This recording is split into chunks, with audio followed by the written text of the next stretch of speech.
Everything that God said yes to in your life, it's going to come into pass. You have to remember the word of God shows us that when God releases his word, it does not return to him empty. It always fulfills what it meant to be fulfilling in our life. So whatever blessing that God had promised over your life, no one has the power to stop that blessing. No one has the power to lock what God has promised for you. So what you need to start doing, you need to hold on into that word. You need to hold on into those promises. Those promises you know that God spoke to you.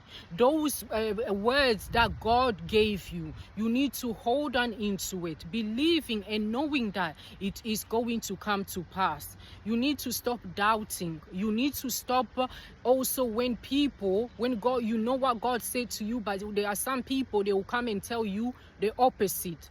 You don't listen to what those people are telling you, the opposite from what God told you.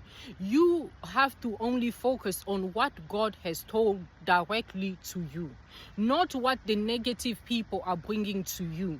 Because you have to remember, God uses us to bless others. The devil also uses people in order for them to bring doubt and distraction in the promises of God.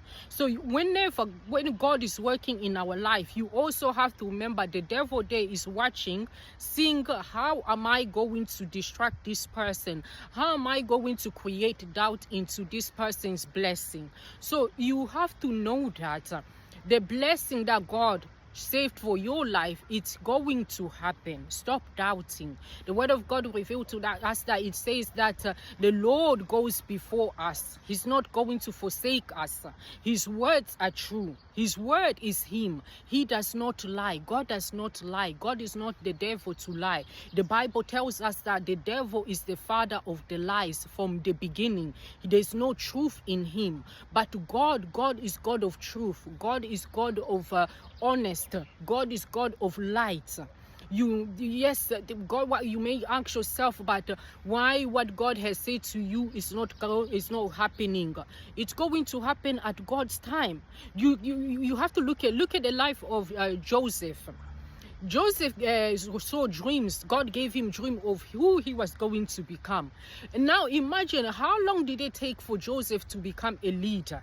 How long did it take Joseph to become the great man that he became? Because you have to remember, Joseph, even though he had those dreams, he was sold, then he ended up in prison, then he was accused. So there were so many things happen in those processes. But there's one thing that Joseph did. He did not lose his focus and his trust in God. He's remained faithful into what he saw in those dreams, to the things that God told him that who he was going to become. He continue regardless the situation that he was going through, regardless whatever the devil was throwing before him, whether they put him in a prison, whether they lie about him, whether people are speaking the things which were not true. Joseph did not even care. Joseph was keep on going. He did not give up.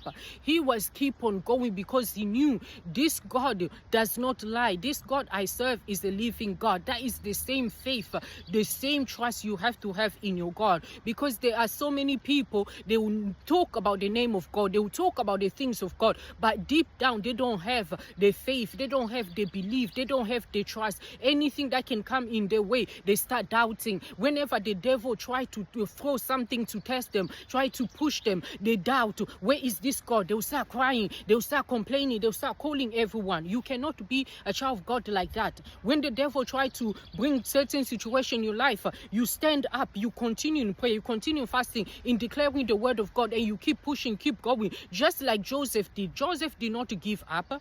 Abraham did not give up. Moses did not give up. Esther did not give up. Hannah did not give up until they received the blessing what God has promised to them. So what I'm telling you, whatever God says yes, nobody has the power to say no. You gotta keep going. My dear friend, may God bless you, protect you, and guide you. If you